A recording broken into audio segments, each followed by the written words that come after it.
नमस्कार, मैं सतवत अब्बास। आप देख रहे हैं डेमोक्रेटिक न्यूज। कोरोना के बढ़ते प्रकोप के बाद पूरे देश को लॉकडाउन कर दिया गया, लेकिन उसकी सबसे ज्यादा उसमें जो परेशानी हुई है वो मजदूरों की हुई है। देखिए इस पर हमारी एक खास रिपोर्ट।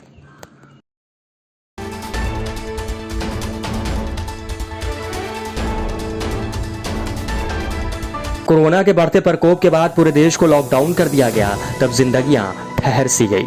जो जहां था वहीं रह गया। ऐसे में दूसरे प्रदेशों में काम कर रहे मजदूरों को काफी परेशानियों का सामना करना पड़ा।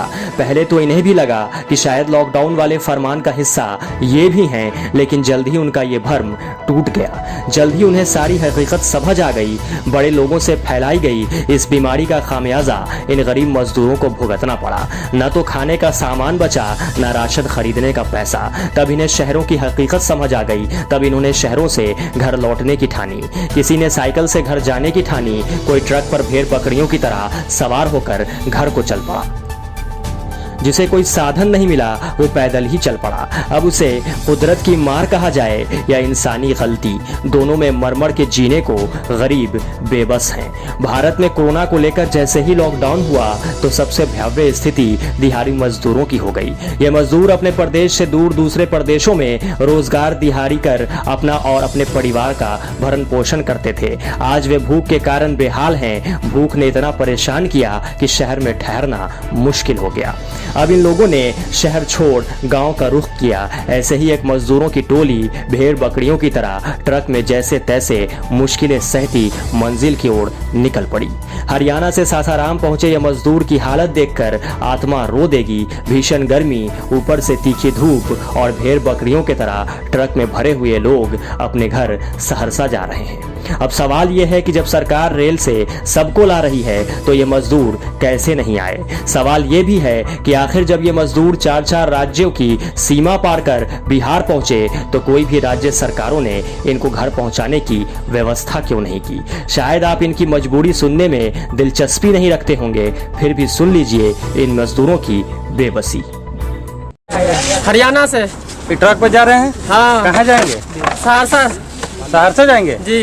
क्या करते थे हरियाणा में बेलदारी करते थे, चौक चौराहे से काम करते थे। तो काहे घर चल दिए? और चल दिए, एक दो दिन खिचड़ी खाया, उसके बाद बंद कर दिया।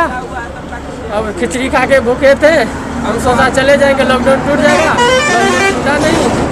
2 तारीख से 3 तारीख, 3 तारीख से 4 तारीख, उसमें हम लोग क्या परेशान हुए, चल दिए पैदले। बहरहाल एक तरफ चिलचिलाती धूप राहें मुश्किल कर रही हैं, वहीं भूख है जो घर जाने की तरफ जिद कर रही है। दूसरी ओर ये हिचकोला खाती गाड़ियां देश की हिचकोला खाती व्यवस्था को दर्शा रही है और बता रही है कि किसी और की गलती का फल कैसे इन गरीबों को भुगतना पड़ा है। और सरकार ने भी इन्हें मरने के लिए छोड़ दिया है। पहले तो लॉकडाउन में इन लोगों ने खुद को समझाने की कोशिश की, लेकिन भूख कहाँ कुछ समझती है। उसे तो बस खाना चाहिए और किसी भी कीमत पर खाना चाहिए। लेकिन जब भूख ने मजबूर कर दिया तो इन मजदूरों को घर की याद आई और फिर ये घरों की ओर लौट पड़े। जो साधन मिलता गया उसे ये अपनाते गए, लेकिन चुनाव के समय इन मजदूरों को याद करने वाले सत्ताधारियों ने इनकी कोई मदद नहीं की।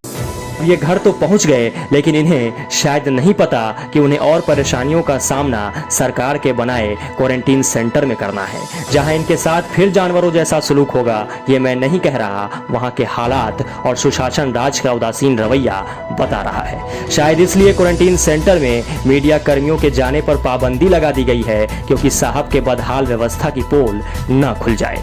डेमोक्रेटिक न्यूज के लिए रोहतास से आशुतोष कुमार की रिपोर्ट।